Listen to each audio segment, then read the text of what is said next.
అంతరాయ తిమిరోపశాంతయే శాంత పావనమచింత్య వైభవం తం నరం వపుషి కుంజరం ముఖే మన్మహే కిమపి తుందిలం మహః వసుదేవసుతం దేవం కంసచాణూరమర్దనం దేవకీ పరమానందం కృష్ణం వందే జగద్గురుం శ్రీకృష్ణం వందే జగద్గురుం. భగవద్బంధువులకు, ఆత్మస్వరూపులకు, సత్యాన్వేషులకు స్వాగతం, సుస్వాగతం. మనం ఏంటంటే భగవంతుణ్ణి అర్థం చేసుకోవాలి. భగవంతుని అర్థం చేసుకోవాలి అంటే భగవంతుడికి రూపం లేదు కాబట్టి ఆయనకున్న లక్షణాల ద్వారా అర్థం చేసుకుంటామని తెలుసుకున్నాం. చాలా సార్లు ఇదే మాట మనం చెప్పుకున్నాం. ఎందుకంటే భగవంతుని ఎలా అర్థం చేసుకోవాలి? తెలుసు సార్, రాముడు, కృష్ణుడు, అది కాదు, అది మనం పెట్టుకున్నటువంటి రూపం. మరి భగవంతుడు ఎలా ఉంటాడు? భగవంతుడు ఎలా ఉంటాడో చెప్పడానికి వీలవదు. ఎందుకంటే శృతి గీతాలలో కూడా మనం అదే చూసాం. ఏమని? భగవంతుడిని ఒక రూపంతో గాని ఇలా ఉంటాడు అని కానీ ఎవరు చెప్పలేరు ప్రపంచంలో. కాబట్టి ఏమైతుందంటే వాళ్ళందరూ మళ్ళీ శృతికి దగ్గరికి వెళ్ళడము. శృతి అంటే ఎవరు? శృతి అంటే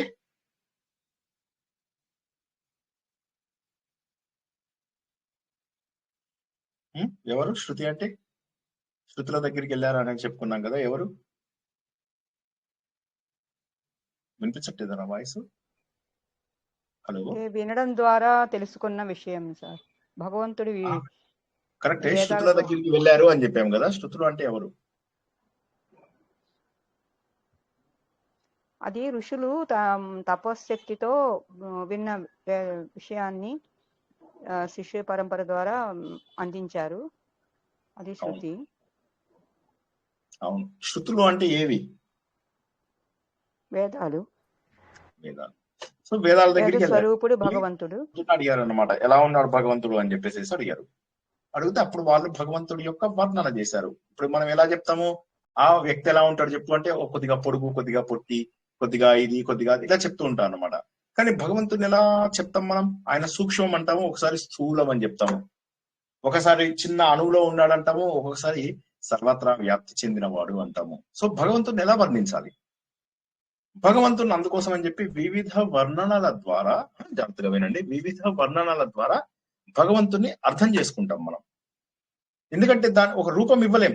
రూపం ఇవ్వాలి అంటే సూక్ష్మం అనగానే సూక్ష్మ రూపం ఇవ్వాలి, స్థూలం అనగానే స్థూల రూపం ఇవ్వాలి. ఇప్పుడు ఏది కరెక్ట్? అదే విధంగా ఆయన చెట్టులో ఉన్నాడు అని చెప్పాము అంటే దేవుడు చెట్టు, ఓకే. తర్వాత అంటాం పుట్టలో ఉన్నాడు అంటాం, ఆయన పుట్ట. మనిషిలో ఉన్నాడు అంటాం, ఆయన మనిషి. ఇప్పుడు ఏ రూపంలో పూజిస్తాం? అన్ని రూపాలలో ఉన్నది ఆయనే. అటువంటిప్పుడు ఏ రూపంలో పూజిస్తాం? నా హృదయంలోనే ఉన్నాడు. అమ్మో, ఇప్పుడు ఇంకా కష్టం సార్, చెప్పడం చాలా కష్టం, చాలా కాంప్లికేట్ అయిపోయింది. అందుకోసమనే ఈ సహస్ర నామములు అనేవి ఎందుకు వచ్చాయి అంటే భగవంతుడి యొక్క రూపంని అంటే స్వరూపంని అర్థం చేసుకోవడానికి, ఆయన ఎలా ఉంటాడు అని చెప్పేసి అర్థం చేసుకోవడానికి. అంటే ఆయన ఏమేం పనులు చేస్తూ ఉంటాడు, ఎలా ఉంటాడు, ఆయన యొక్క శక్తి ఏంటి, ఆయన ఏ రాజ్యానికి అధిపతి, ఏ మనుషులకు అధిపతి, ఎక్కడ ఉంటాడు, ఇవన్నీ తెలుసుకోవడాన్ని ఏమంటారంటే మనము భగవంతుడి యొక్క నామముల ద్వారా ఆయన స్వరూపాన్ని తెలుసుకోవడము అని చెప్పేసి అంటారు. అంటే ఆయన స్వరూపాన్ని తెలుసుకోగలుగుతాం కానీ మనము ఆయన ఇలా ఉంటాడు ఈ రూపంలో అని చెప్పేసి ఒక ఫిక్స్డ్ రూపానికి భగవంతుడిని మనము పెట్టేసేయలేమన్నమాట. ఎందుకంటే భగవంతుడికి ఫిక్స్డ్ రూపం అనేది ఉండదు. గత వారం మనం తెలుసుకున్నాం, ఆయన 4 వ్యూహాలు, చతుర్వ్యూహాలలో ఆయన ఈ ప్రపంచం అంతా వస్తాడు అని చెప్పేసి తెలుసుకున్నాం. అనిరుద్ధుడు, ప్రద్యుమ్నుడు, తర్వాత సంకర్షణుడు, వాసుదేవుడు అని చెప్పేసి తెలుసుకున్నాం. అలాగే 4 కోరలు అని చెప్పేసి తెలుసుకున్నాం. 4 కోరల మీద వరాహస్వామి రూపంలో ఈ ప్రపంచాన్ని అంతా నిలబెట్టాడు అని తెలుసుకున్నాం. మనం పడుకున్నప్పుడు, స్వప్నావస్థలో ఉన్నప్పుడు, జాగృత అవస్థలో ఉన్నప్పుడు, ఈ 3 అవస్థలు కానటువంటి ఒక అవస్థ తురియ అవస్థలో ఉన్నప్పుడు, ఈ 4 అవస్థలలో కూడా ఆయన మన లోపల మన దగ్గర ఉన్నాడు అన్న విషయాన్ని మనం తెలుసుకున్నాం. సో ఇలాగ మనకు చతురాత్ముడు, చతుర్వ్యూహుడు, చతుర్దంశుడు ఇలా ఉన్నటువంటి భగవంతుడు కార్యరూపము ఆయనే, కారణ రూపము ఆయనే, చేసేది ఆయనే, చెయ్యనిది కూడా ఆయనే, ధర్మాన్ని రక్షించేది ఆయనే, ధర్మానికి అధ్యక్షుడు కూడా ఆయనే, దేవతలకు, మనుషులకు, మిగతా వారందరికీ కూడా ఆయననే అధ్యక్షుడు. అంటే ప్రతి ఒక్కరికి కూడా మనకు తెలిసినటువంటి దేవతలు వరుణదేవుడు అని చెప్తాం. వరుణదేవుడు అధ్యక్షుడు ఎవరు? భగవంతుడే. అగ్నిదేవుడు భగవంతుడే, సూర్యుడు భగవంతుడే. సో ఈ భగవంతుడు అనేది ఎవరు అని చెప్పాలి అంటే వీళ్ళందరికీ హెడ్ అని చెప్పి చెప్పగలుగుతున్నాం, కానీ ఒక రూపాన్ని చెప్పలేకపోతున్నాం. మీకు తెలిసిన వాటికి హెడ్ అని చెప్పి చెప్తున్నాం అంతే. మీకు తెలిసిన వాళ్ళు ఎవరు? వానదేవుడు ఓకే, సూర్యుడు ఓకే, కనిపించేది చంద్రుడు ఓకే, వాయుదేవుడు కనిపించకపోయినా కనీసం తెలుస్తోంది, ఇంద్రియాల ద్వారా గుర్తించగలం దానికి. అలాగే నీ చేతుల్లో శక్తి, కాళ్ళలో శక్తి, వీటన్నిటిని ఇంద్రియాలు అంటాం. ఆ ఇంద్రియాలకు అధిపతి భగవంతుడే. ఋషికేశుడు ఇంద్రియాలను జయించిన వాడు. ఇలా భగవంతుని రకరకాల పేర్లతో చెప్పుకోవడము అంటే అర్థం ఏంటంటే భగవంతుడికి అన్ని పేర్లు ఉన్నాయని కాదు, అన్ని రకాల పనులను భగవంతుడు చేస్తున్నాడు అన్న విషయాన్ని మనం చాలా చాలా డీటెయిల్ గా తెలుసుకుందాం. ఈ రోజు మళ్ళీ మనం ఏం తెలుసుకుంటామంటే బ్రాజిష్ణు అని చెప్పేసి తెలుసుకుందాం. బ్రాజిష్ణు అంటే భగవంతుడు ప్రకాశవంతుడు. బ్రాజిష్ణు. ఓం బ్రాజిష్ణవే నమః. ఓం బ్రాజిష్ణవే నమః. ఓం భోజనాయ నమః. ఓం భోక్త్రే నమః. ఓం సవిష్ణవే నమః. ఓం జగదాదిజాయ నమః. ఓం అనఘాయ నమః. ఓం విజయాయ నమః. ఓం జేత్రే నమః. ఓం విశ్వయోనయే నమః. ఓం పునః వసయే నమః. పునః వసయే నమః. పునర్వసయే నమః. పునః వసయే నమః. ఓకే, సో ఈ విధంగా మనం ఏంటి భగవంతుడికి పేర్ల ద్వారా మళ్ళీ ఆయనను అర్థం చేసుకోవడానికి ప్రయత్నం చేద్దాం. భగవంతుడు ప్రకాశవంతుడు. ప్రకాశవంతుడు అంటే ఏంటి? తేజస్వరూపుడు, స్వయం ప్రకాశకుడు. అంటే భగవంతుని ఎవరు ప్రకాశాన్ని ఇవ్వక్కర్లేదు భగవంతుడికి. ఇదే మనం భగవద్గీతలో కూడా తెలుసుకున్నాం. సూర్యుడిలో ప్రకాశం నేనే, చంద్రుడిలో ప్రకాశం నేనే, అగ్నిలో ప్రకాశాన్ని నేనే అన్నాడు. ఈ సూర్య చంద్ర అగ్ని అనేవి మళ్ళీ మన శరీరంలో భాగాలే. అంతెందుకు, మన శరీరంలో జ్యోతి రూపంలో ప్రకటితమైనటువంటి ప్రకాశవంతమైనటువంటి చైతన్యవంతమైనటువంటిది భగవంతుడే. కాబట్టి ఎవరయ్యా విష్ణుమూర్తి అంటే ఎవరు? విష్ణువు అంటే సర్వత్రా వ్యాపించినటువంటి ఆ భగవంతుడు ఎవరు అంటే నా హృదయంలోనే ఉన్నటువంటి ప్రకాశవంతమైనటువంటి చైతన్యము. ఈ ప్రకాశవంతమైనటువంటి చైతన్యము నన్ను యాక్టివేట్ చేస్తోంది. నేను ఏ పనైనా చేయడానికి చేస్తుంది. నా కళ్ళు, ముక్కు, నోరు, చెవులు, ఈ ఇంద్రియాలన్నింటినీ కూడా పనిచేసేలాగా చేస్తున్నటువంటి ప్రకాశం ఏదైతే ఉందో అది. ఓం బ్రాజిష్ణవే నమః. బ్రాజిష్ణే నమః. తర్వాత భోజనం. భోజనం అంటే ఏంటి? తినడం. భోజనం. భుజ్యతే ఇది భోజనం అంటే భగవంతుడు ఏంటి తింటాడా? తింటాడు. భగవంతుడు అనుభవింపబడతాడు. ప్రకృతి రూపం లోపల జీవులకు భోజనం అవుతున్నాడు. ప్రకృతి అంతా కూడా భగవంతుడే. భగవంతుడు ఏం చెప్పాడు? నేను 2 రూపాలు అని చెప్పాడు. ఒకటేమో ప్రకృతి అని చెప్పాడు, ఇంకోటి పురుషుడు అని చెప్పాడు. ప్రకృతి రూపంలో ఉన్నప్పుడు ఏమైతుంది? మనము చక్కగా దాన్ని భోజనం చేస్తాం. చెట్ల నుంచి వచ్చింది, పుట్టల నుంచి, అన్నిట్లోంచి వచ్చింది, ఆకుల నుంచి వచ్చింది, సస్యం ఏదైతే ఉందో వ్యవసాయం చేయగా వచ్చినటువంటిది మనము భోజనం చేస్తాము. అంటే ఏంటి? భగవంతుడే మనకు భోజనం. భగవంతుడే అన్న స్వరూపం. అన్నం పరబ్రహ్మ స్వరూపం. కాబట్టి భగవంతుడు ఏంటంటే అన్న స్వరూపుడు. భోజన రూపంలో మనకు అంటే అనుభవింపబడేవాడు. ప్రకృతి రూపంలో మన అందరికీ కూడా భోజనం లాగా ఉండేవాడు. భోజనం ఇందులో ఏం కష్టమైనది లేదు. ప్రకృతి రూపంలో. ఇప్పుడు పురుషుడు రూపంలో తీసుకుందాం భగవంతుణ్ణి. భగవంతుని పురుషుడు రూపంలో తీసుకున్నప్పుడు ఏమవుతుంది? భగవంతుడు వాటిని అరిగించుకునేవాడు, భోక్త, తినేవాడు. అహం వైశ్వానరో భూత్వా ప్రాణినాం దేహమాశ్రిత అని చెప్పేసి మన శరీరంలో వైశ్వానరుడు అనేటటువంటి అగ్ని రూపంలో ఉండి భగవంతుడు వీటన్నిటిని స్వీకరిస్తున్నాడు. సో ఇప్పుడు ప్రకృతి పురుషుడు, క్షేత్రము క్షేత్రజ్ఞుడు అనేటటువంటి రూపాలలో ఆ భగవంతుడే భోజనం అవుతున్నాడు. ఆ భగవంతుడే మనకు భోక్త అవుతున్నాడు. అన్న స్వరూపము. సో ప్రకృతి రూపం లోపల ఉన్నటువంటి అన్నంని పురుషుడి రూపంలో స్వీకరిస్తున్నటువంటి భగవంతుడు. ఓం భోజనాయ నమః. ఓం భోక్త్రే నమః. సో భగవంతుడు ఆ విధంగా మనము భోజనంగాను భోక్తగాను కూడా స్వీకరించవచ్చు. సో ఇప్పుడు భగవంతుడు ఎవరయ్యా? విష్ణుమూర్తి ఎవరు అంటే భోజనం. కాబట్టి అన్నం ఎలా చూసుకోవాలి? పవిత్రంగా చూసుకోవాలి. అన్న స్వరూపుడు. అన్నం పరబ్రహ్మ స్వరూపము. ఈ శరీరం అంతా కూడా అన్నమయ దేహము. ఈ అన్నమయ దేహం పవిత్రమైనటువంటిది. దాన్ని స్వీకరించేటటువంటి వైశ్వానరుడు మళ్ళీ మన శరీరంలోనే ఉన్నాడు. ఈ ప్రపంచంలో జరుగుతున్న ప్రతి ఒక్కటి కూడా ఆయన సహిస్తూ ఉంటాడు. మీరు తప్పు చేయని, ఒప్పు చేయని భూమి రూపంలో ఆయన సహిస్తున్నాడు. ఓం సహిష్ణవే నమః. చాలా చక్కగా వీటన్నిటినీ కూడా ఆయన సహిస్తున్నాడు. సహించడము అంటే 2 రకాలు. సహిష్ణ అంటే సహించడము, మనం చేస్తున్న తప్పులను క్షమించడము, అనుగ్రహించడము. ఓర్పు. మెయిన్ గా ఏంటంటే ఓర్పు. ఇప్పుడు తనమే పుట్టించినటువంటి ప్రకృతికి మనమందరము బానిసలమయ్యాము. కాబట్టి మనము చేస్తున్నటువంటి తప్పులన్నింటినీ కూడా సహించాల్సినటువంటి శక్తి మళ్ళీ ప్రకృతికే ఉంది.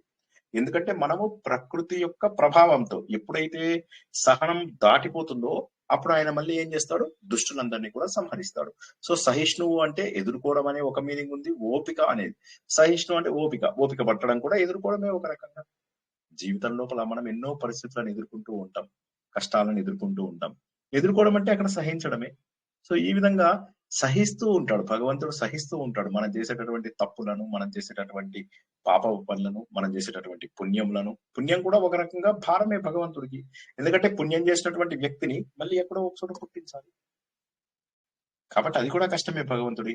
కాబట్టి ఈ ప్రపంచమంతా కూడా సహించే రూపము, ఎదుర్కొనే రూపము ఏదైతే ఉందో అది భగవంతుడు. భగవంతుడు అంటే ఎవరయ్యా?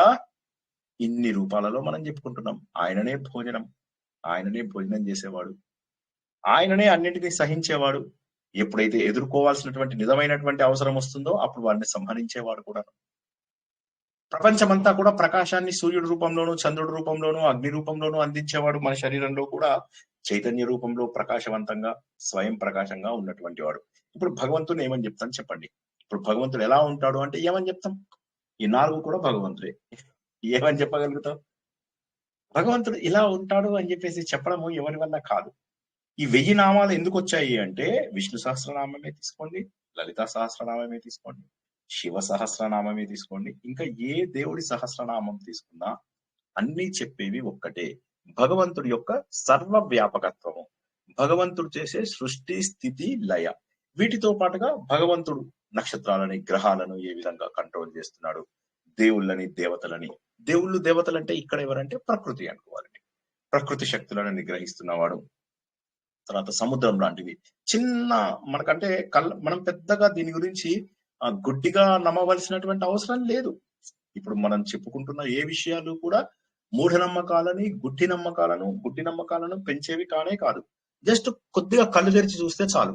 కళ్ళు తెరవం సార్, 7 కొండల విఠల జై అంత చేస్తాం సార్, మాకు ఇది వద్దు కావాలంటే చెప్పండి, మంచి అలంకరణ చేసుకుని వస్తాం, మీరు పెద్ద తబలా తీసుకొని రండి. ఒకసారి ఊహించుకున్నారా ఎప్పుడైనా అసలు నేను పెద్ద తబలా తీసుకొచ్చేసి ధనా కొడుతున్నట్టుగాను, మీరు అందరూ చిరుతలు పెట్టుకొని కొడుతున్నట్టుగాను ఎప్పుడైనా ఊహించుకున్నారా? చాలా మజా వస్తుంది. ప్రతిసారి గుర్తొస్తుంది. ఒకసారి ఊహించుకోండి చక్కగా, నేను వెడలో తబలా ఎవరన్నా చేసినా కూడా చూస్తే మీరే గుర్తొస్తారు సార్.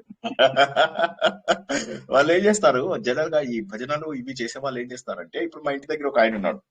ఆయన ఎట్లా అంటే 108 సార్లు విష్ణు సహస్రనామం చేయించాడు. చేయించిన తర్వాత అందరి దగ్గర డబ్బులు వసూలు చేసి మొత్తం మీద యజ్ఞం చేయించాడు.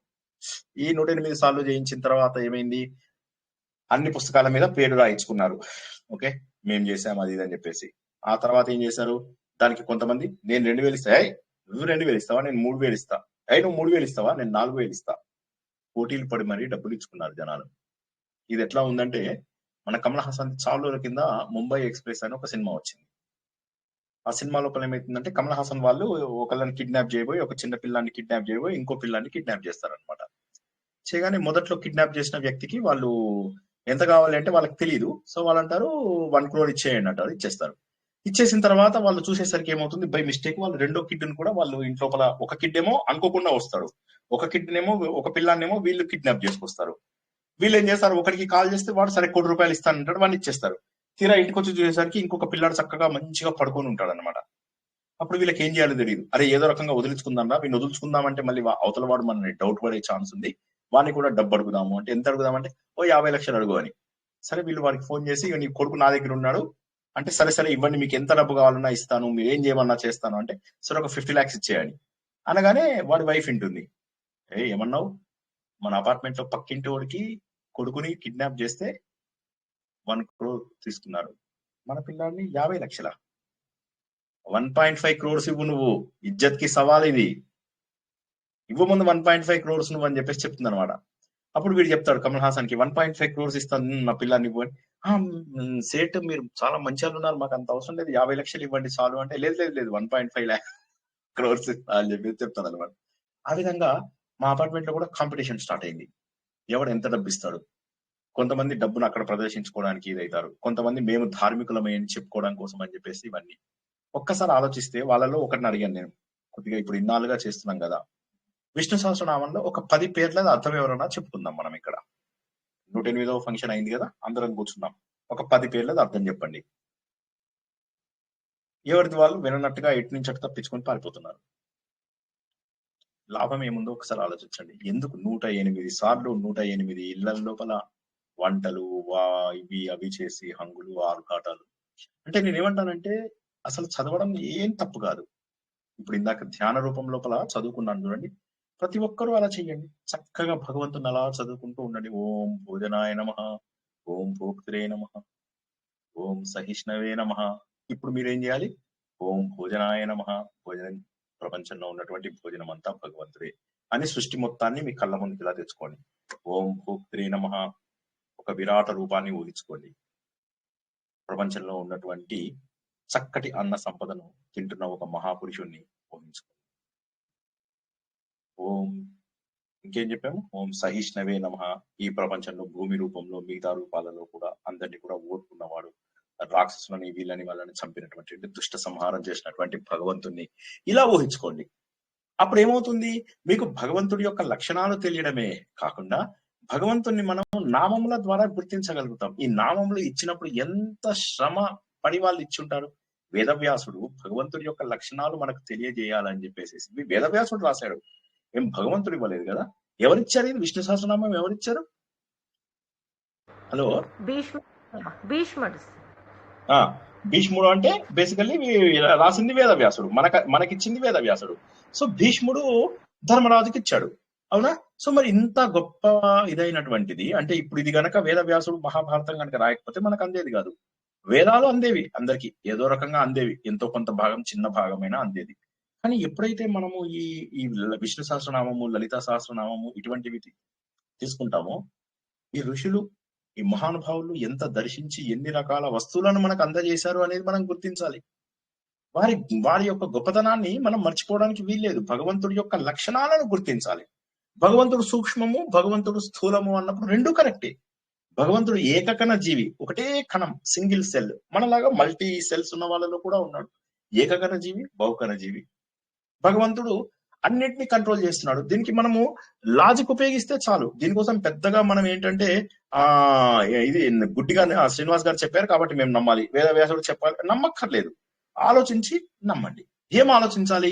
నిజమా కాదా? ఇప్పుడు ఈ ప్రపంచంలో ఉన్న గ్రహాలన్నీ ఎలా తిరుగుతున్నాయి, నక్షత్రాలన్నీ ఎలా తిరుగుతున్నాయి, వర్షాలు సమయానికి ఎలా కురుస్తున్నాయి, ఎండలు ఎలా సమయానికి ఇదవుతున్నాయి, పంటలు ఎలా పండుతున్నాయి. నిన్న మనం భగవద్గీతలో తెలుసుకున్నాం. భగవంతుడు ఏమన్నాడు? ఈ ప్రకృతిని మహత్ బ్రహ్మ అని అన్నాడు. ఎందుకో చెప్పగలరా ఎవరైనా? మహత్ బ్రహ్మ అని ఎందుకు అన్నాడు నిన్న? 9ంటికి పడుకున్నారంటే నేను కొంతవరకు యాక్సెప్ట్ చేయగలను, కానీ 7ంటికి పడుకున్నారంటే నేను ఏమనాలి? 7ంటికి కూడా పడుకుంటున్నారా? చెప్పండి, నిజం చెప్పండి సార్. మీరు మాట్లాడగా సార్, అది టైంతో సంబంధం లేదు సార్. 7ంటికా 9ంటికా అనేది టైంతో సంబంధం లేదు సార్. మహత్ బ్రహ్మ అంటే ఈ ఈ విశ్వాన్ని సృష్టించిన వాడు, ప్లస్ మహత్తుగా ఉన్నవాడు. కాదు, ఇంకెవరైనా? మహత్తు, అహంకారము ఇవి అన్ని కలిసిన మహత్ బ్రహ్మ, నేను ప్రకృతి స్వరూపంలో మహత్ బ్రహ్మ అన్నాడు. దాని అర్థం ఏంటి? నిన్న మనం తెలుసుకున్నదంతా కూడా చైతన్యం కాదు, అవునా, జడం గురించి తెలుసుకున్నాం. అంటే భగవంతుడు 2 రకాలు, ఒకటి పురుషుడు రూపము, ఒకటి ప్రకృతి రూపము. మనం 14వ అధ్యాయంలో తెలుసుకున్నదంతా కూడా ప్రకృతి గురించి తెలుసుకున్నాం. Yes are no? ఫస్ట్ చెప్పండి. ఏం తెలుసుకున్నాం చెప్పండి. ప్రసన్న గారు చెప్పండి. మహత్ అంటే గొప్పది అన్నట్టుగా వస్తుంది సార్. మహత్ అనేది గొప్పదే, కానీ మహత్ బ్రహ్మ అని ఎందుకు అన్నాడు? తనను తాను ప్రకృతి రూపంలో పెద్దగా అని. అందుకే ఏమంటానంటే, నేను ప్రవచనం అయిన తర్వాత ఒక్కసారి వినండి, లేకపోతే ఏమవుతుందంటే మీరు మర్చిపోతారు. అదృష్టం ఏంటంటే నాకు జ్ఞాపకం ఉంటాయి ఇవన్నీ. సో నా నాలెడ్జ్ పెరిగిపోతుంది. ఇప్పుడు ప్రాబ్లం ఏమైతుందంటే నా నాలెడ్జ్ పెరిగిపోతుంది. నాకు కావాల్సింది మీ నాలెడ్జ్ పెరగడం కావాలి కదా. నాలెడ్జ్ పెరిగితే గానీ, అంటే ఆలోచిస్తే గానీ అది వంట పట్టదు. నేను ఎన్నోసార్లు చెప్పాను కదండి. అవును, గుణాలకు అతీతుడే. మహత్ బ్రహ్మ అని ఎందుకు అన్నాము అనేది ఇక్కడ మనం అంటున్నాం. మహత్ బ్రహ్మ అనే దాని అర్థం ఏంటి? నిన్న తెలుసుకున్న మహత్ బ్రహ్మ అనే దాని అర్థం ఏంటి? ప్రకృతికి సంబంధించింది అని కూడా నేను క్లూ కూడా ఇచ్చాను. అదే ప్రకృతి దాటి పరబ్రహ్మ స్వరూపంగా, పైకి అతీతుడుగా. తనని ప్రకృతి రూపంలోనే మనం తెలుసుకున్నాం. రజనీ గారు చెప్పండి. అంటే భువనాలు అవన్నీ సృష్టించినది పరమాత్మ కాబట్టి ఆయనని అలా అంటాము. అంటే 14 భువనాలని తయారు చేసి తర్వాత మనము ఉండడానికి వీలుగా ప్రపంచాన్ని సృష్టించి మనకి అన్ని అందించారు కదా. అంటే మీరు జనరలైజ్డ్ గా చెప్పేది అపార్ట్మెంట్స్ కట్టడానికి ముందు స్థలంని అవును అవును చదును చేసి అదంతా ఆ ప్రాసెస్ ని మహత్తు అంటే ఆ క్రియేషన్ ని మహత్తు అంటాం కదా మనము. ఆ క్రియేషన్ ని మహత్వం అంటాము. ఇప్పుడు సో ఇక్కడ మహత్ బ్రహ్మ అనేది ఆయన ఒక కాంటెక్స్ట్ లో చెప్పాడు. నిన్న అన్నిటిని సృష్టించింది నేను అనేది డైరెక్ట్ మీనింగ్. ఇప్పుడు మీరు చెప్పింది కరెక్ట్, అది డైరెక్ట్ మీనింగ్. కానీ నేను అనేది నిన్న చెప్పిన కాంటెక్స్ట్ లోపల నిన్న నేను ప్రకృతి రూపంలో నన్ను మహత్ బ్రహ్మ అంటారు అని చెప్పేసి అన్నాడు. ప్రకృతి అంటే ఇప్పుడు ఈ భూమి తీసుకోండి. భూమి ఉందా? ఈ భూమి లోపల మనం ఏం చేస్తాము? బీజములు వేస్తాము, విత్తనములు వేస్తాము. వేయగానే ఏమవుతాయి? అందులోంచి అన్ని కూడా ఉద్భవిస్తాయి. సో ప్రకృతి రూపంలో నేను బీజమునే వేస్తాను అనేది మనకు మొదటి 3-4 శ్లోకాలలో చెప్పాడు. నేను తండ్రిని, ప్రకృతి తల్లి, నా బీజముల వల్ల ఈ ప్రకృతి అంతా కూడా సృష్టికి కారణభూతం అవుతోంది. మళ్ళీ ఒకసారి చెప్తున్నాను, నా బీజముల వల్ల ప్రకృతి అంతా కూడా సృష్టికి కారణం అవుతుంది. కాబట్టి సృష్టి ఒక సృష్టి, ఇద్దరు సృష్టి, ముగ్గురు సృష్టి కాదు, చాలా పెద్ద సృష్టి. ప్రకృతికి నేను బీజం వేయడం వల్ల ఈ ప్రకృతిలోంచి అనేక రకముల జీవరాశులు ఉత్పన్నమవుతున్నాయి. అందువల్ల నేను మహత్ బ్రహ్మని అని చెప్పేసి చెప్పాడు. చిన్న విత్తనం నుండి పెద్ద వృక్షం దాకా వస్తుంది, అదే మహత్తరం. అది కాదమ్మా నేను చెప్తున్నది, మీకు అర్థం కాలేదు. తండ్రి ఎవరు ప్రకృతికి? శివవాణి గారు, తండ్రి ఎవరు ప్రకృతికి? ఈ ప్రకృతికి మనందరికీ కూడా తండ్రి ఎవరు? మహావిష్ణువు. పరబ్రహ్మ. ఈయన బ్రహ్మ, మన విష్ణుమూర్తి అనుకుందాం, ఎవరో పరబ్రహ్మ అని అనుకుందాం. ఇక్కడ ప్రకృతి ఉంది. ప్రకృతి పురుషుల కలయికనే ఈ ప్రపంచానికి కారణము. ఈ ప్రకృతి అనేది కొద్దిసేపు ఒక పొలం లాగా తీసుకోండి. ఈ పొలం లోపల పరబ్రహ్మ విత్తనములు వేశాడు. మామిడి చెట్లు వేశాడు, ఇంకోటి ఏవో వేశాడు, ఏవేవో నాకు రకరకాల చెట్లు ఉంటాయి, అవన్నీ నాకు ఐడియా లేదు. సో ఆ చెట్లన్నీ వేశాడు. వేసిన తర్వాత ఇవన్నీ ఒక్కసారిగా పుట్టాయి. సో ఒక పొలం లోపల విత్తనాలు వేస్తే ఒక పొలం మొత్తం అభివృద్ధి చెందింది. అలాగా ప్రపంచం మొత్తము కూడా తన బీజాల ద్వారా సృష్టిని ఏర్పరిచాడు. ఆయన ఇన్ఫ్రాస్ట్రక్చర్ ఏర్పరచలేదు, సృష్టిని ఏర్పరిచాడు. బ్రహ్మ ఏ విధంగానైతే సృష్టిని ఏర్పరిచాడో ఈయన ఏం చేశాడు? ప్రకృతి రూపంలో ప్రకృతి అనేటటువంటిది మహత్ బ్రహ్మ అన్ని రకాలని సృష్టించింది. అన్ని రకాలు దేవతలు, మనుషులు, జంతువులు, రాక్షసులు, అందరూ, వాళ్ళందరికీ బీజం నా నుంచే పడింది అన్నాడు. ఆ బీజంని మనం చైతన్యం అంటాం. మహద్ బ్రహ్మ అంటే బ్రహ్మ అంటే పుట్టించేవాడు. మహద్ బ్రహ్మ అంటే అన్నింటినీ పుట్టించేవాడు. అన్నింటినీ పుట్టించేవాడు ఎలా పుట్టించాడు? తన యొక్క చైతన్య శక్తిని ప్రకృతిలో నిక్షిప్తం చేయడం ద్వారా ఈ ప్రపంచమంతా కూడా రకరకాల జీవరాశులు, దేవతలు, గంధర్వులు, రాక్షసులు, విద్యాధరులు, కిన్నెరులు, కింపురుషులు, 4 కాళ్ళ జంతువులు, అందులోపల మళ్ళీ పిల్లి, గోర్లున్నవి, గోర్లు లేనివి, ఇవన్నీ కూడా మనం తెలుసుకున్నాం. తర్వాత చెట్లు, వెదురు చెట్లు, తర్వాత లతలు, ఇవన్నీ అయిపోయిన తర్వాత ఒక్కసారిగా 2 పాదములతో ఉండేటటువంటి జీవరాశులను తయారు చేశాడు. సో కాబట్టి భగవంతుడు తన్నే ఒక విశ్వ బీజముగా, ఇది నిన్న మనం తెలుసుకున్నది, ఆ విశ్వ బీజముగా ఏర్పరచుకుని ప్రకృతిని మహత్ బ్రహ్మగా అనుకుంటాం. పురుషుడు కారణం వల్ల ప్రకృతి మహత్ బ్రహ్మ, పురుషుడు కారణము, ప్రకృతి అనేది మహత్ బ్రహ్మ. ఈ ప్రకృతిలోంచి మనం అందరం పుట్టాం, అదనమాట. సో కాబట్టి ప్రకృతిలో భగవంతుడి యొక్క చైతన్యము ఉండి తీరవలసిందే. ఆ భగవంతుడి యొక్క చైతన్యం ఉంది. ఇక తర్వాతది ఏంటి? పేరు ఎంతవరకు వచ్చాం? విష్ణు భోజనం భోక్త. ఓం జగదాదిజాయ నమః. ఓం జగత్ ఆదిజ ఆయ నమః. చతుర్థి విభక్తి. ఓం జగత్ ఆదిజ, ఆది జ, జగత్తు ఆది జ, జగత్తులో ముందు పుట్టినటువంటి వాడు, జగత్తులో ముందు పుట్టినటువంటి వాడు. సృష్టి మొదలుపెట్టింది ఎవరు? భగవంతుడు. ఇది మళ్ళీ నాసదేయ సూక్తంలోకి వెళ్ళినట్లయితే ప్రపంచం అంతా కూడా అసలు ఈ సృష్టి లేదు, ఏమీ లేదు. నీళ్లు లేవు, కొండలు లేవు, కోణలు లేవు, చెట్లు లేవు, చేమలు లేవు, జంతువులు లేవు, ఏమీ లేవు.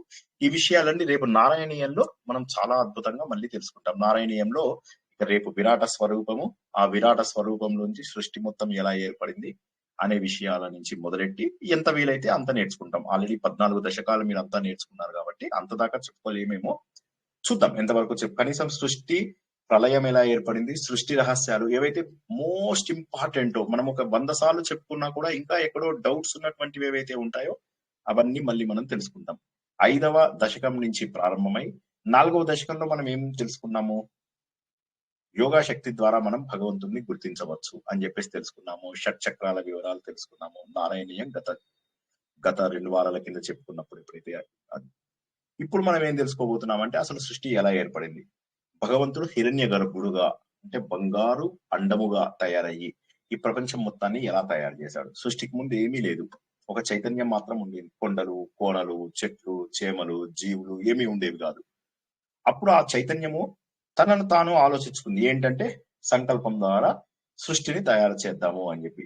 అప్పుడు ఆ సృష్టిని తనలో 4వ వంతు భాగాన్ని మాత్రమే సృష్టిగా ఉపయోగించి ఆ సృష్టిని అనేక బ్రహ్మాండములుగా తయారు చేసింది, గెలాక్సీలుగా తయారు చేసింది. ఆ గెలాక్సీలన్నింటినీ మనం ఏమన్నాము? అతల సుతల వితల తలాతల రసాతల మహాతల పాతాల అని కింద ఓం భూహు ఓం భూహ ఓం సో ఓం మహ ఓం జన ఓం తప ఓం సత్యం అని చెప్పేసి ఏదైతే తెలుసుకుంటామో ఇలాగా 14 లోకాలను తయారు చేసి ఈ 14 లోకాలలో మళ్ళీ బుజ్జి లోకాలు కొన్ని వందల వేల లక్షల కోట్ల మళ్ళీ బుజ్జి లోకాలు, సూర్యలోకం, చంద్రలోకం, ఇంద్రలోకం వచ్చేసింది ఆల్రెడీ. సో ఇలాగ రకరకాల లోకాలన్నింటినీ తయారు చేసి పితృలోకం ఇవన్నీ కూడా తయారు చేసి మళ్ళీ తయారు చేసిన తర్వాత వాళ్ళందరిలో జీవులను ఎలా నింపాలి, ఆ జీవులను నింపి ఇవన్నీ చేశాడు. అందువల్ల భగవంతుడు ఏంటంటే జగత్తులో మొట్టమొదటి వాడు. ఓం జగత్ ఆది జ ఆయ నమః. ఆయ అంటే ఏం లేదు, అక్కడ మీకు చతుర్థి విభక్తి అంతే. ఆయనకు నా నమస్కారములు అని చెప్పేసి. రామాయ నమః, శివాయ నమః, కృష్ణాయ నమః అంటాం కదా, అలా యా అంతే. సో కాబట్టి ఈ జగత్తులో ఆది జ అంటే జన్మించిన వాడు. పద్మ జ అంటే ఏంటి? పుట్టినవాడు. పద్మంలో పుట్టినవాడు. అదే విధంగా అట్లా మీకు ఇలా జ అంటే జన్మించిన అని చెప్పేసి అర్థం అన్నమాట. మనకు తెలుసు సంస్కృతంలో ఒక్కొక్క అక్షరాలు కూడా అవి మీనింగ్ ఉంటాయి అని చెప్పేసి మనం ఇంతకు ముందు తెలుసుకున్నాం. దా అని ఒక అర్థం తెలుసుకున్నాం. దా అంటే ఇచ్చేవాడు అని చెప్పి తెలుసుకున్నాం. సో అలాగే సంస్కృతంలో ఒక్కొక్క అక్షరానికి కూడా అర్థాలు ఉంటాయి అన్న విషయాన్ని మనం తెలుసుకున్నాం. ఇక్కడ జగత్ ఆది జ అనేటటువంటి 3 పదాలు. ఒకటి ఏక అక్షరం యొక్క పదము, రెండోది 2 అక్షరాలు, ఇంకో దాంట్లో 3 అక్షరాలు. జగత్తులో ఆది అంటే మొదట్లో పుట్టినటువంటి వాడు. భగవంతుడి సంకల్పం ద్వారా ఈ ప్రపంచం మొత్తము కూడా పుట్టించినటువంటి వాడు జగత్ ఆదిజ. కాబట్టి భగవంతుడు అనఘుడు. ఓం అనఘాయ నమః, ఓం విజయాయ నమః, ఓం జేత్రే నమః, ఓం విశ్వయోనయే నమః, ఓం పునర్వసయే నమః అని చెప్పేసి ఏవైతే మనం తెలుసుకున్నామో అందులో తర్వాత అనఘుడు అంటే ఏమిటి? పాపం అస్సలు రాదు. అంటే పాపాలు ఏవైతే ఉంటాయో ఈ పాపాలు భగవంతుడికి అంటుకోవు. ఎందుకోసం అంటే భగవంతుడు ఈ కార్యాలన్నీ కూడా కర్మకు అవసరంగా చేయడం లేదు. ఆయన కారణ జన్మడు. మనందరము కూడా కర్మల యొక్క జన్మ. మనందరికీ కూడా పూర్వజన్మలలో చేసిన పాపాలు పుణ్యాలు మనకి జన్మనిస్తున్నాయి. కానీ భగవంతుడికి కారణ జన్మ. ఆయన ఒకవేళ అవతారం ఎత్తవలసినటువంటి అవసరం ఉంటే ఒక కారణంతో మాత్రమే ఆయన అవతారం ఎత్తుతాడు. కానీ ఆయనకు ప్రారంభం ఉండి అరే నేను ఇది తీర్చుకోవాలి, ఈ పాపం చేశాను, ఈ పాపానికి ఫలితంగా ఇక్కడ ఈ పుణ్యం చేశాను, ఈ పుణ్యాన్ని అనుభవించడానికి ఇంకొక జన్మ ఎత్తుతాను అని ఉండదు. ఎప్పుడైతే ధర్మంని రక్షించవలసి వస్తుందో, ఎప్పుడైతే అధర్మము పెచ్చు పెరిగిపోతుందో అప్పుడు మాత్రమే భగవంతుడు ఇటువంటి కారణాల కోసం మాత్రమే భగవంతుడు జన్మనెత్తుతాడు. మనమందరము ఎలా జన్మనెత్తుతాము?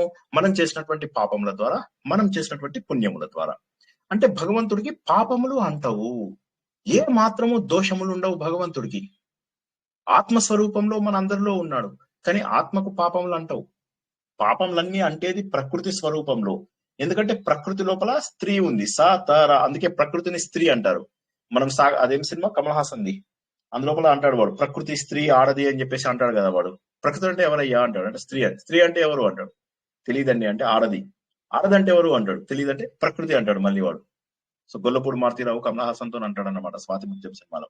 అలాగా ప్రకృతి అంటే స్త్రీ అంటే సాత్విక తామసిక రాజసిక గుణాలతో ఉన్నటువంటిది. కాబట్టి ప్రాబ్లమ్స్ ఇక్కడ వస్తాయి. ఎప్పుడైతే నీకు గుణములు నిన్ను ప్రభావితం చేస్తాయో ప్రాబ్లం అప్పుడు వస్తుంది. డైరెక్ట్ గా నువ్వు కూరగాయలు తింటే నీకేమీ దోషం లేదు, వాటిని నీళ్ళలో పెడతావు, వేడి చేస్తావు, ఇవన్నీ చేయడం వల్ల ఏమవుతుంది, దాంట్లో మార్పులు వస్తాయి. అదే విధంగా సాత్విక రాజసిక తామసిక గుణాల వల్ల ప్రకృతి లోపల మార్పు వస్తుంది, మన యొక్క నేచర్ లో మార్పు వస్తుంది. దానివల్ల మనం పాపంలో పుణ్యంలోని తీసుకోగలుగుతాం. కానీ భగవంతుడు చైతన్య రూపం కాబట్టి భగవంతుడికి ఏవి అంతవు. భగవంతుడికి మనలాగా పాపాలు చేసుకుంటే వచ్చే జన్మనో పుణ్యాన్ని చేసుకుంటే వచ్చే జన్మనో కాదు. ఒక్క నిమిషము. హరిని 7:50కి వచ్చేస్తామమ్మ కిందికి, పిల్లల్ని తీసుకుని వచ్చేస్తాను 7:50కి.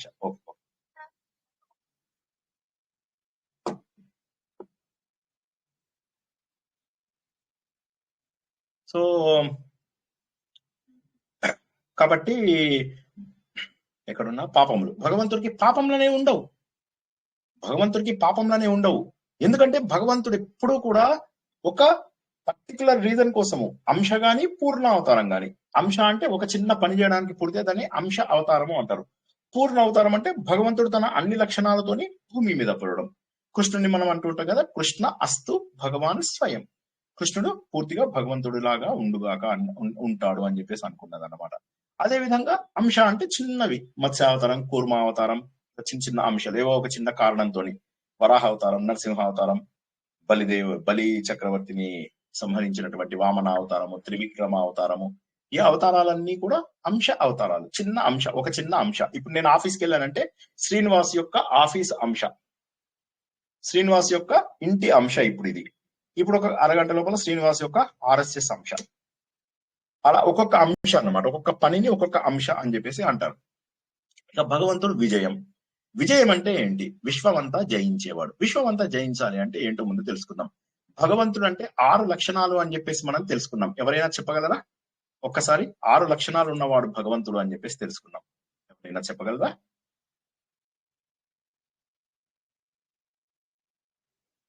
చూసారా, దీన్ని బట్టి ఏమర్థం అవుతుందంటే మీరు తర్వాత అస్సలు రివిజన్ చేసుకోవడం లేదు. భగవంతుడి లోపల 6 లక్షణాలు ఉంటే భగము అంటే ఐశ్వర్యం. అవి 6 లక్షణాలు, భగవంతుడివి 6 లక్షణాలు ఉంటాయి అని చెప్పేసి తెలుసుకున్నాం మనం. జ్ఞానం, వీర్యం, ఐశ్వర్యం, ఐశ్వర్యం, శక్తి, వైరాగ్యం, కీర్తి, త్యాగం. ఐశ్వర్యం, ధర్మం, యశస్సు, శక్తి, తేజస్సు, జ్ఞానం, వైరాగ్యమా సార్?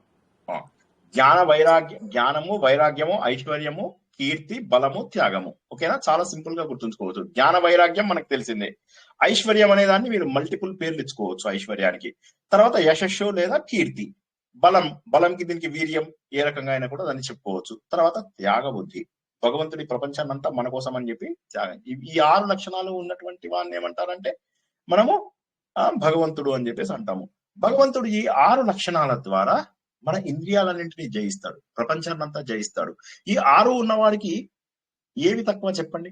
ఒక్కసారి ఆలోచించండి. ఒక వ్యక్తికి 6 లక్షణాలు ఉన్నాయనుకోండి, అతనికి ఇంకేం తక్కువ అవుతాయి జీవితంలో? ఏమి తక్కువ. అందుకే మనకు కూడా చెప్తారు వాడికి అష్టైశ్వర్యాలు ఉండాలి అంటారు. ఎవరైనా అష్టైశ్వర్యాలు చెప్పగలరా?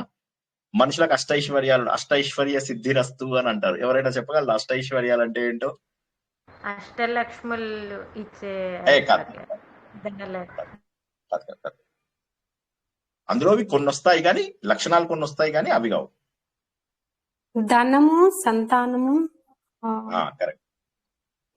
ధనము, సంతానము, ధైర్యం కాదు, ధైర్యలక్ష్మిలో బలము, ఆరోగ్యము, ఆరోగ్యము, యశస్సు, కీర్తి, అవన్నీ భగవంతుడికి వచ్చాయి. సరే నేను చెప్తాను. మీరు చాలా ఈజీగా, మిమ్మల్ని ఎవరైనా మీకు ఏమంటారు? ధన, ధాన్య, అవునా, వాహన, ఇవన్నీ మీరు విన్నారు కదా. ధనము, ధాన్యము, వాహనాలు మీకు ఉండాలి. ధనము, ధాన్యము, వాహనాలు. ఓకే, ఇవి 3. తర్వాత పుత్రులు ఉండాలి, మీకు మిత్రులు ఉండాలి, బంధువులు ఉండాలి. ఎన్ని అయిపోయాయి? 6 అయిపోయాయి. ధనము, ధనధాన్య, వస్తు వాహనం అంటారు. ధనధాన్య వాహనాలు అయిపోయాయి. తర్వాత మిత్రుడు, పుత్రుడు, బంధువులు. తర్వాత దాసీ జనాల తర్వాత శిష్యుడు. ఆరోగ్యమా, ఐశ్వర్యమా? కాదమ్మా, ఆరోగ్యం లేదు. అష్టైశ్వర్యాలలో ఇప్పుడు నేను చెప్పిన 8 వస్తాయి అన్నమాట. సో ఇప్పుడు ఏమైంది? మనకు మనుషులలో ఉండవలసినటువంటి 8 అదృష్టవంతుడికి ఉండాల్సిన లక్షణాలు ఏంటి అంటే, మనిషికి ముందుగా ఇంట్లోపల అందరూ దాసీలు ఉండాలి, బోల్డ్ అంతమంది పని వాళ్ళు ఉండాలి, తన ఫాలోవర్స్ చాలా మంది ఉండాలి, శిష్యులు. 2. తర్వాత ధనము, ధాన్యము అంటే డబ్బు ఉండాలి అన్ని పనులు చేసుకోవడానికి. ధాన్యము అంటే తినడానికి ఎప్పుడు కూడా ఇబ్బంది అవ్వకూడదు. ధనధాన్య, వస్తు వాహనాలు ఉండాలి. వాహనాలు, వస్తువులు ఇవన్నీ ఉండాలి. అయిపోయినాయి. నెక్స్ట్ ఏం చెప్పుకున్నాం మనము? పుత్రులు అంటే సంతానం. అక్కడ మళ్ళీ కొడుకులే ఉండాలని కాదు, పుత్రులు. మిత్రులు, బంధువులు. సరైనటువంటి మిత్రులు, సరైనటువంటి బంధువులు. సార్ మీరు ఫోన్లు మానేసి బంధువులని అందరినీ ఇది చేయమన్నారు, త్యాగం చేయమన్నారు, అవన్నీ ఓకే, అవన్నీ వైరాగ్యం వచ్చినప్పుడు. ముందు ఒక వ్యక్తి అదృష్టవంతుడు అంటే ఈ 8 ఉన్నటువంటి వాడిని అదృష్టవంతుడు అంటారు. అదే విధంగా భగవంతుడు చెప్పినటువంటి ఐశ్వర్యంలో ఇన్ని వచ్చాయి అన్నమాట. జ్ఞాన వైరాగ్య ఐశ్వర్యాలు, కీర్తి బల త్యాగాలు. జ్ఞాన వైరాగ్య ఐశ్వర్యాలు, కీర్తి బల త్యాగాలు, ఇవి భగవంతుడి యొక్క గొప్ప లక్షణాలు. దీంట్లో చిన్న చిన్న పేర్ల మార్పులతోటి వస్తూ ఉంటాయి, బట్ ఓకే ఫైన్. కొంతమంది త్యాగంని ఆరోగ్యం అని కూడా కన్వర్ట్ చేసిన వాళ్ళు ఉన్నారు, దట్ ఈస్ ఫైన్, ఏం పర్వాలేదు, తప్పులేదు. కానీ నేను ఏమంటానంటే వీటన్నిటి ద్వారా విశ్వమంతా కూడా మనం జయించవచ్చు ఈ లక్షణాలు ఉంటాయి. కాబట్టి భగవంతుడికి 6 లక్షణాలు ఉన్నాయి. కాబట్టి ఆ 6 లక్షణాలు ఉండడం వల్ల భగవంతుడు ఈ ప్రపంచాన్నంతా కూడా జయించగలుగుతాడు. ఇక నెక్స్ట్ జేత, జగజ్జేత అంటారు. జగజ్జేత అంటే అన్నింటినీ జయించిన వాడు అంటారు కదా. అంటే ఈ సర్వభూతాలను కూడా అతిశయించేవాడు అని. ఇక్కడ విజయుడికి జేతకు తేడా ఏంటి ఎవరైనా చెప్పగలరా?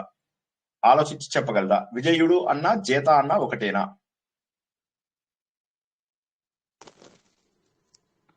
ఒకటే సార్, రెండు కూడా జయించిన వాడని.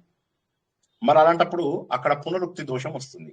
పునరుక్తి దోషం అనేది ఎప్పుడు కూడా రాకూడదు. పేర్లు ఒకే రకంగా అనిపించినప్పటికీ కూడా అవి రెండు ఒకే విధమైనటువంటి అర్థాన్ని ఇవ్వకూడదు అనమాట. దాన్ని ఏమంటారంటే పునరుక్తి దోషము అని చెప్పేసి అంటారు. మరి పునరుక్తి దోషం రాకుండా విజయుడికి జేతాకు 2 వేరు రావాలి. జేత అంటే ఏంటంటే అన్ని ఇంద్రియాలను జయించినటువంటి వాడు. అంటే ఇవి మనకు కూడా అప్లికేబుల్. ఎందుకంటే భగవంతుడు ఇంద్రియాలను జయించినటువంటి వాడు, కర్మబంధాలను చెడగొట్టేసేవాడు, కర్మబంధాల నుంచి మనల్ని విముక్తి చేసేవాడు, కర్మబంధాలు అసలు లేనటువంటి వాడు. కాబట్టి విజయుడు అన్నప్పుడు ఏంటంటే భగవంతుడిలో ఉన్నటువంటి 6 లక్షణాల ద్వారా ప్రపంచాన్నంతా కూడా జయించేవాడు, అవన్నీ మనకు అందించేవాడు అని కూడా ఒక మీనింగ్ తీసుకోవచ్చు. జేత అన్నప్పుడు ఏంటంటే అన్ని ఇంద్రియాలను రాగద్వేష కామ క్రోధ లోభ మోహాలన్నింటినీ కూడా జయించేవాడు, ఇంద్రియాలను జయించేవాడు జేత అంటే ఇక్కడ. సో రెండు ఒకే రకమైన అర్థములు ఉన్నప్పటికీ కూడా తాత్వికంగా రెండు కూడా వేరువేరు అర్థాలని తెలియజేస్తున్నాయి అని అర్థం చేసుకోవాలి. ఎందుకు? ఇప్పుడు విజయుడు అన్నా జేత అన్నా ఒకటే. కాబట్టి ఇక్కడ మనం ఏంటి, అన్ని భూతములని అతిశయించి ప్రవర్తించేటటువంటి భగవంతుడు ఎవరైతే ఉన్నాడో ఆయన అన్ని ఇంద్రియాలను మన శరీరం లోపల నిగ్రహింపజేసి మనను వాటన్నింటినీ కూడా కంట్రోల్ చేయగలిగేటటువంటి శక్తిని ఇవ్వగలడు. ఎందుకంటే ఆయనలో అటువంటి శక్తి ఉంది కాబట్టి. అందుకే మనం ఋషికేశుడు అని చెప్పేసి అన్నప్పుడు ఏమన్నా భగవంతుల్లో ఇంద్రియాలను నిగ్రహించుకునేటటువంటి శక్తి ఉన్నది అని చెప్పేసి తెలుసుకున్నాము. ఇక విశ్వయోని, జితేంద్రియుడు అనొచ్చా సార్? జితేంద్రియుడే ఇక్కడ జితేంద్రియుడు. తర్వాత మనకు కూడా ఇంద్రియాలను నిగ్రహించడానికి సహాయపడేవాడు అని కూడా చెప్పచ్చు. అంటే జగజ్జేత భగవంతుడు మన లోపల కూడా ఉన్నాడు కాబట్టి మనము ఇంద్రియాలను జయించడానికి కావలసినటువంటి శక్తినిచ్చేవాడు. భగవంతుడు మనకు వేరుగా లేడు కాబట్టి మనలోనే ఉన్నాడు కాబట్టి మనం ఏమనుకోవాలి, ఈ రోజు నుంచి నేను ఇంద్రియాల నిగ్రహం కోసం అని ప్రయత్నం చేస్తాను, ఈ రోజు నుంచి నేను కామ క్రోధ లోభ మోహ మద మత్సర్యాలను నేను తగ్గించుకోవడానికి ప్రయత్నం చేస్తాను అని చెప్పేసి అనుకోవాలి. తర్వాత విశ్వయోని యోని అంటే ఆశ్రయ స్థానము లేదా మూల స్థానము అని మనం ఏమని తెలుసుకున్నాము? నాసదీయ సూక్తం లోపల భగవంతుడి ద్వారా ఈ ప్రపంచం అంతా కూడా ఆయనలోంచే వచ్చింది అని చెప్పేసి తెలుసుకున్నాం. అంటే 1/4 తనలోంచి, పావుభాగంలోంచి ఈ ప్రపంచం అంతా కూడా భగవంతుడు సృష్టించాడు అని చెప్పేసి తెలుసుకున్నాం. అంటే ఈ ప్రపంచం మొత్తానికి కూడా మూలము ఆయనే. ఈ ప్రపంచం మొత్తానికి కూడా మూలము అంటే జగత్తంతా కూడా ఆయనలోంచే పుట్టింది. జగత్తులో ఉన్నటువంటి చరము అచరము, జడ చైతన్యము అన్ని కూడా భగవంతుడిలోంచే పుట్టాయి. కాబట్టి ఏంటంటే భగవంతుడిని విశ్వయోని అని చెప్పేసి అంటాం. ఇక పునః వసుహు, పునః అంటే మళ్ళీ మళ్ళీ, వసుహు అంటే అవతరించేవాడు. అంటే మాటి మాటికి భగవంతుడు జన్మనెత్తుతాడు. ఏమన్నాడు తను? అభ్యుత్థానం అస్మస్ ఎప్పుడైతే ఉందో తను ఏమన్నాడు? నన్ను నేను సృజామ్యహం, నన్ను నేను సృజించుకుంటాను, నన్ను నేను పుట్టించుకుంటాను. ఎందుకు పుట్టించుకుంటాను? ఎప్పుడైతే ఈ అధర్మాలు పెచ్చు పెరిగిపోయినప్పుడు, ధర్మాన్ని కాపాడాల్సినటువంటి సమయం వచ్చినప్పుడు, మంచి వాళ్ళని రక్షించాల్సినటువంటి అవసరం వచ్చినప్పుడు, సత్కార్యాలను రక్షించాల్సినటువంటి అవసరం వచ్చినప్పుడు, దుష్కార్యాలను రూపుమాపాల్సినటువంటి అవసరం వచ్చినప్పుడు భగవంతుడు తనను తాను అవతారము చేసుకుంటాడు. కాబట్టి అటువంటి భగవంతుడు పునర్వసుడు, మళ్ళీ భగవంతుడు తనను తాను పుట్టించుకుంటాడు. అంటే భగవంతుడు జ్ఞాన తేజస్సు. ఈ మొత్తం శ్లోకం అర్థం ఏంటంటే భగవంతుడు తనను తను జ్ఞాన తేజస్సుతోటి కనిపించేటటువంటి వాడు, ప్రకాశించేటటువంటి వాడు. ఇది మన హృదయం లోపల ఉన్నాడు కాబట్టి మన లోపల కూడా అంతర్ముఖంగా జ్యోతి రూపంలో బ్రాజిష్ణువు, బ్రహ్మాండమైనటువంటి వెలుతురుతోటి ప్రకాశంతోటి మన హృదయంలో ఉన్నటువంటి వాడు భగవంతుడు. ఈ జగత్తుకి ఆహారము అనుభవించేవాడు కూడా ఆయనే. అపారమైనటువంటి సహనం ఉన్నటువంటిది కూడా భగవంతుడికే. భగవంతుడు పాపరహితుడు కాబట్టి ఆయన జన్మలన్నీ కూడా కారణ జన్మలు. ఆయనవన్నీ కూడా మనలాగా ప్రారంభ జన్మలు కాదు. ఎప్పుడు విజయాన్ని సాధించేవాడు. ఎప్పుడు కూడా భగవంతుడు మన లోపల ఉన్నటువంటి ఇంద్రియాలను నిగ్రహింపలా చేసేలాగా చేసేవాడు. జగత్తు మొత్తంకి మూల కారణమైనటువంటి వాడు ఆయనే. అన్ని మంచి పనులకు, అన్ని సత్కార్యాలకు కూడా ప్రేరణ భగవంతుడై ఎప్పుడెప్పుడు అధర్మం గనక పెరిగిపోతుందో, పిచ్చి పెరిగిపోతుందో అప్పుడు భగవంతుడు తనను తాను మరొక జన్మని ఇప్పించుకుంటాడు. మరొక జన్మ ఇప్పించుకున్న తర్వాత ఏమవుతుంది? అప్పుడు ఆ జన్మ ద్వారా మళ్ళీ మనను కాపాడడానికి ఆయన వస్తాడు. అంటే ఎంత అంటే ఇప్పుడు ఇన్ని రకాలుగా తెలుసుకుంటే తప్ప మనం భగవంతుడిని అర్థం చేసుకోలేము. ఇందులో మనం ఏం తెలుసుకున్నాము? భగవంతుడి యొక్క సృష్టి తత్వం తెలుసుకున్నాం. ఇందులో ఏమేమి తెలుసుకున్నాం? ఒకసారి ఆలోచిస్తే భగవంతుడు పుట్టించే తత్వం గురించి తెలుసుకున్నాం. మొత్తం శ్లోకాన్ని కనుక కరెక్ట్ గా అర్థం చేసుకుంటే భగవంతుడి యొక్క సృష్టి తత్వం ఎక్కడ తెలుసుకున్నాము? జగద్ ఆది అని చెప్పేసి తెలుసుకున్నాం. జగత్ ఆదిజ అని చెప్పేసి తెలుసుకున్నాము. విశ్వయోనిహి అన్నాం. ఈ రెండు నామముల ద్వారా మనం ఏం తెలుసుకోవచ్చు అంటే భగవంతుడు సృష్టికి మూల కారణము అనేటువంటి సృష్టి తత్వాన్ని తెలుసుకున్నాము. భోగతత్వం అంటే అనుభవించేటటువంటి తత్వం. ఆ తత్వం లోపల ఏం తెలుసుకున్నాము? భోజనము భోక్త, అన్నము ఆయనే, తినేవాడు ఆయనే. దీన్ని ఏమంటారంటే అద్వైత భావన అంటారు. అంటే రెండవది లేదు. చంపేది నేనే, చచ్చేది నేనే, చేసేది నేనే, చేయబడేది నేనే. అద్వైత భావన. సో ప్రపంచంలో రెండవది లేదు. కాబట్టి మొదటిదేమో సృష్టి తత్వాన్ని. ఈ శ్లోకం చాలా గొప్ప శ్లోకము.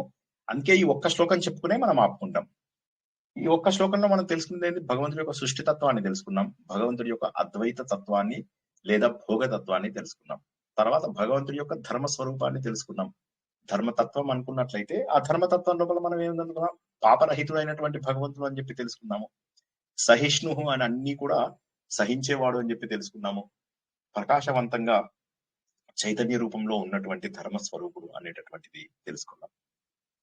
ఇక ప్రతిపత్తి తత్వం అంటే మళ్ళీ వచ్చేటటువంటి తత్వం. పునః అంటే కాలచక్రం లోపల పరిభ్రమించే మనందరికీ కూడా కనిపించేటటువంటి ఒకే ఒక రూపం. తను కాలచక్రానికి బానిస కాకపోయినప్పటికీ కూడా మనందరికీ కాలచక్రం లోపల మాటిమాటికి జన్మనెత్తేవాడిలాగా కనిపించేటటువంటి వాడు ఈ పరబ్రహ్మ.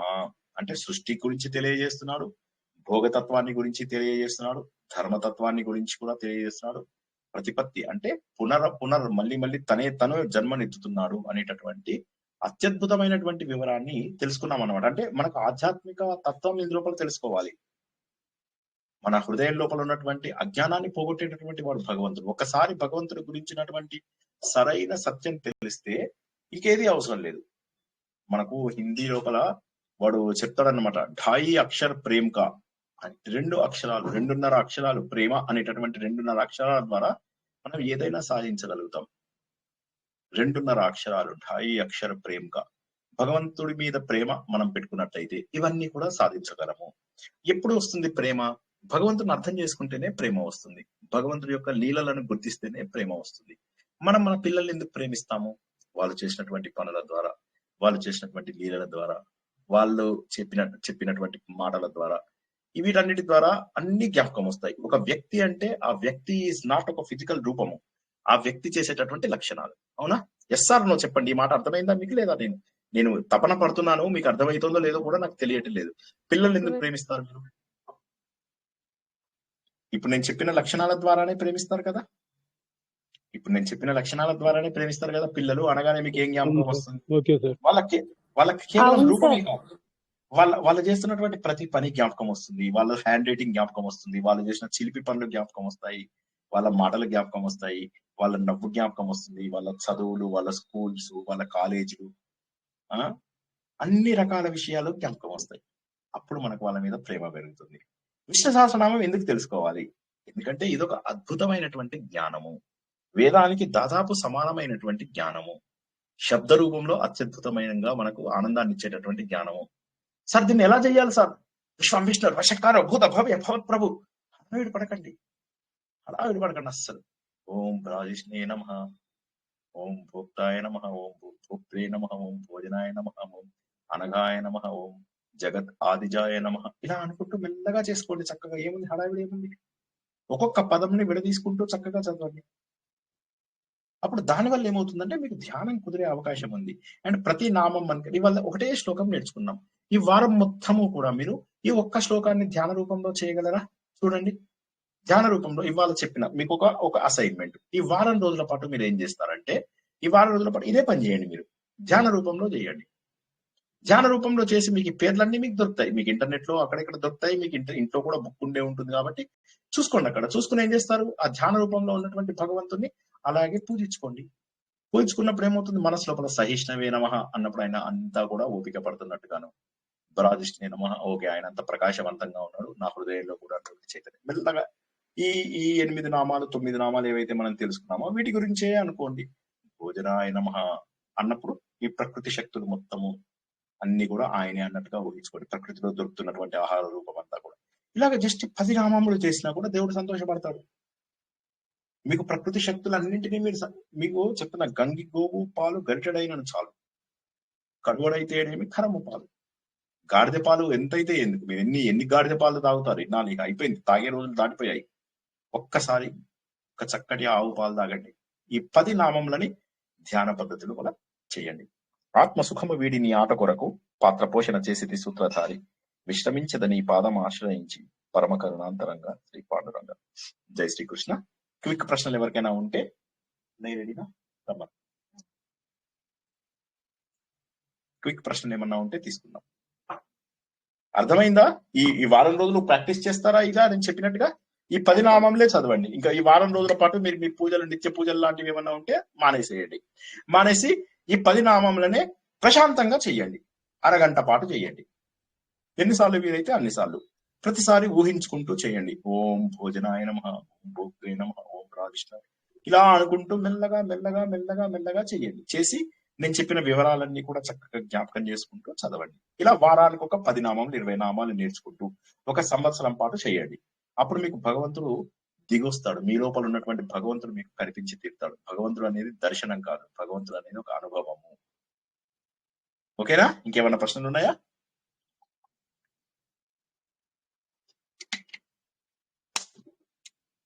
ఓకే, మరి ఇంకేమీ లేకపోతే చెప్పండి. రేపు మధ్యాహ్నం 3 గంటలకు మనకు అత్యద్భుతమైనటువంటి ఈ సృష్టి యొక్క మూలం ఎలా జరిగింది, భగవంతుడు ఏ విధంగా కష్టపడ్డాడు, మొత్తం ఒక్కొక్కళ్ళు ఎలా బయటకు వచ్చారు, ఏమైంది, సృష్టి క్రమం ఏంటి, ప్రళయం ఎలా వచ్చింది, ప్రళయాలు ఎందుకు వచ్చాయి, మనువులు ఎలా వచ్చారు, మన్వంతరాలంటే ఏమిటి, ఈ విషయాలన్నీ కూడా తెలుసుకుందాం. వీలైతే తర్వాత దశకాల్లోకి వెళ్దాము. ఫస్ట్ మాక్సిమం 10-11 వరకు వెళ్ళగలుగుతాం, అంతే. 10 వరకు వెళ్ళగలుగుతాను మాక్సిమము, అంతకంటే దాటకపోవచ్చు. సో అంతవరకు అట్లీస్ట్ ఉన్నటువంటి అద్భుతమైన జ్ఞానాన్ని రేపు 3 గంటలకు నారాయణీయం మనము తెలుసుకుంటాము. అందులోపల తెలుసుకుందాం. ఏమైనా ప్రశ్నలు ఉన్నాయా, లేకపోతే క్లోజ్ చేయనా? సార్, నారాయణ చతుష్టయం చెప్పుకున్నప్పుడు మనం అందులో వాసుదేవుడు, చైతన్య రూపం అని తెలుసుకున్నాం. సంకర్షణుడు, అనిరుద్ధుడు, ప్రద్యుమ్నుడు, అనిరుద్ధుడు. దానిలో భగవంతుడి లక్షణాలు చెప్పినప్పుడు ఒక్కొక్కరికి 2 చెప్పారు కదా సార్, అవే కదా సార్ భగవంతుడి లక్షణాలు? ఇప్పుడు మనం చెప్పుకుంటున్నాం అన్ని కూడా భగవంతుడి లక్షణాలే. ఈ 1000 కూడా భగవంతుడి లక్షణాలే. అది చతుర్వ్యూహం రూపంలో వచ్చినప్పుడు ఆ 4, చతుర్దంశ రూపంలో వచ్చినప్పుడు 1, చతుర్వ్యూహ రూపంలో వచ్చినప్పుడు 4, చతుర్భుజ అన్నప్పుడు భగవంతుడు 4 వైపులా వ్యాపించి ఉన్నాడు అని, లోక అధ్యక్ష అన్నప్పుడు అదొక లక్షణము. ఇవన్నీ కూడా భగవంతుడి యొక్క లక్షణములు, భగవంతుడి యొక్క పనులు. ఎన్ని భగవంతుడి పనులు ఉన్నాయో అన్ని పనులకు ప్రతి పనికి ఒక పేరు పెట్టారన్నమాట. చతుర్వ్యూహము అంటే ఏంటంటే 4 వ్యూహముల ద్వారా ఈ ప్రపంచాన్ని సృష్టించిన వాడు. అనిరుద్ధుడు, సంకర్షణుడు, ప్రద్యుమ్నుడు, వాసుదేవుడు. సంకర్షణుడు, ప్రద్యుమ్నుడు, అనిరుద్ధుడు, వాసుదేవుడు అనేటటువంటి సీక్వెన్స్ గా. అది చతురాత్మ. చతురాత్మ అంటే జాగృతావస్థలో దేవుడున్నాడు, స్వప్నావస్థలో దేవుడున్నాడు, ఈ రూపంలో కూడా దేవుడున్నాడు. ఏది మన నిద్రావస్థలో, తురియావస్థలో కూడా దేవుడున్నాడు. 4 ఆత్మలు, అవి కూడా భగవంతుడే. సో ఇలాగ మనం తెలుసుకుంటున్న ప్రతిదీ కూడా భగవంతుడి లక్షణమే. ఈ రోజు కూడా తెలుసుకున్నవన్నీ కూడా భగవంతుడి యొక్క రూపములే, స్వరూపములే. రూపం అంటే షేప్, మనకు షేప్ కాదు లక్షణాలని తెలుసుకుంటున్నాం. జై శ్రీకృష్ణ. ఓకే.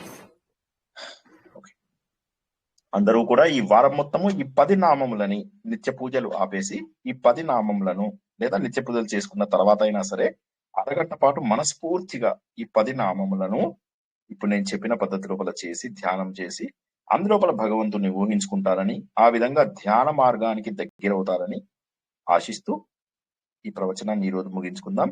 రేపు మళ్ళీ మధ్యాహ్నం 3 గంటలకు నారాయణీయ ప్రవచనం ద్వారా పునర్దర్శనం. రేపు రాత్రి 9 గంటలకు సంపూర్ణ మహాభారతంలో సభాపర్వం కూడా పూర్తవుతుంది. రేపు 2 ప్రవచనాలు, ఒకటి 3 గంటలకు, ఒకటి 9 గంటలకు, ఒకటి 3 గంటలకు, ఒకటి 9 గంటలకు, ఒకటి 3 గంటలకు, ఒకటి 9 గంటలకు. 3 గంటలకు నారాయణీయము, 9 గంటలకు మహాభారతము. కాస్త అందరూ కూడా సమయాన్ని కేటాయించుకోవాలి. ఆధ్యాత్మిక ఎదుగుదలకు సమయం అత్యంత ముఖ్యము. అన్ని పనులకు సమయం పెట్టుకుని ఆధ్యాత్మికతకు సమయం పెట్టుకోకపోవడము అన్యాయము. కాబట్టి ఆధ్యాత్మికతకే ఎక్కువ సమయాన్ని కేటాయిస్తారని ఆశిస్తూ ఈరోజు ప్రవచనాన్ని ఇక్కడికి ముగించుకుందాం. అందరికీ శుభం కలుగుగాక. జై శ్రీరామ్, జై శ్రీకృష్ణ.